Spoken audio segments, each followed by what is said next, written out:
town of Cheran, a town that was tired of the abuse from the cartels and the local police and the politicians. So they armed themselves and threw them away of the town, and now they're ruling themselves. This is a very interesting story that captivates the minds of many people, and I think dissolves this notion that there would be total chaos if there was no government. There haven't been any homicides, kidnappings, and murders here for a very long time. The government was really ruining the environment. They were doing a lot of logging that was just destroying the area. There was a lot of murders, a lot of extortion, a lot of kidnapping here. This area has been actually anarchist now for about 10 years. When the uprising movement was taking place, there was a member of the uprising that was receiving any cartel member that was getting inside of the town. He was receiving them with sniper gunshots to repel them right from this same spot. We just lived under fear.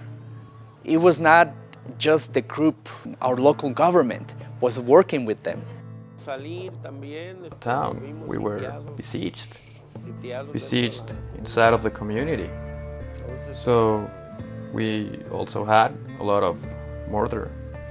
So it really hurts to remember those times. Me duele, ¿no? Recordar esa etapa. Nobody had done anything, so that day a group of women started this whole thing. They stood up against a convoy. The women were the head in stopping the loggers, the ones that were harming all of our Puripucha plateau. And men, women, and children got together. We didn't have any weapons to defend ourselves, but in any way we could, with sticks, machetas, and even rocks. That's how we could stop the loggers that harmed us so much. We went out with machetes, low caliber guns, a couple of 22s. That's all we had in that moment. And well, it was hard acquiring the proper tools. And thank God everything is more peaceful over here. All the community got together and they started kicking all the bad people here in Cheran. And they didn't let nobody come in here no more. What we can see over here are the cars of the criminal loggers. The people during the uprising, they stopped the loggers, took them out of the cars, and then in their anger, they were beating the cars with machetes and sticks and whatever they had in their hands. And in their anger, they also burned them.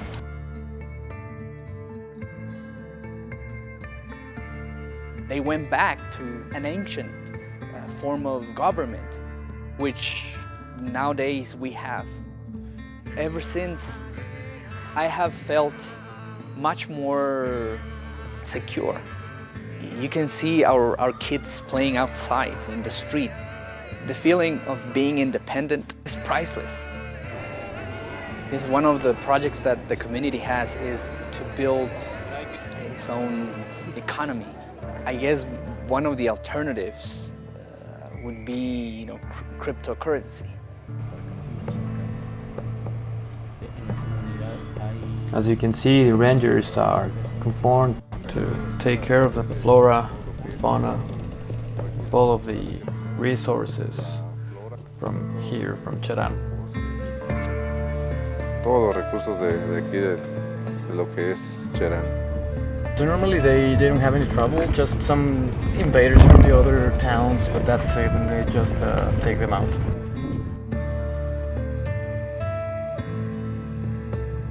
The surrounding communities know Cheran as a witchcraft town. They have a specific name. Chiquamis is the word, which means the witches. So normally they expected rains on May the 15th, which it was the exact day in which the rain arrived. But because of the deforesting that took place in the area, the rain was constantly delayed. Especially these past few years, the rain has been delaying, so they come over here and ask that stone over there for water and rain. What they're telling me, every time they're in the need to do that, the water arrives. People in the community that dedicate their lives to spirituality, they come here to receive energy from the stars and the skies. I have lived in other places. I have lived in Miami, North Carolina, in the States. I had never felt that safe. I wouldn't want to live anywhere else. It's the common sense solution towards a lot of the problems that the world is facing right now. Whatever problem you're facing, it should be decided on a community level, not by someone sitting on top. When you have a local decentralized power network, people will care about the fellow people.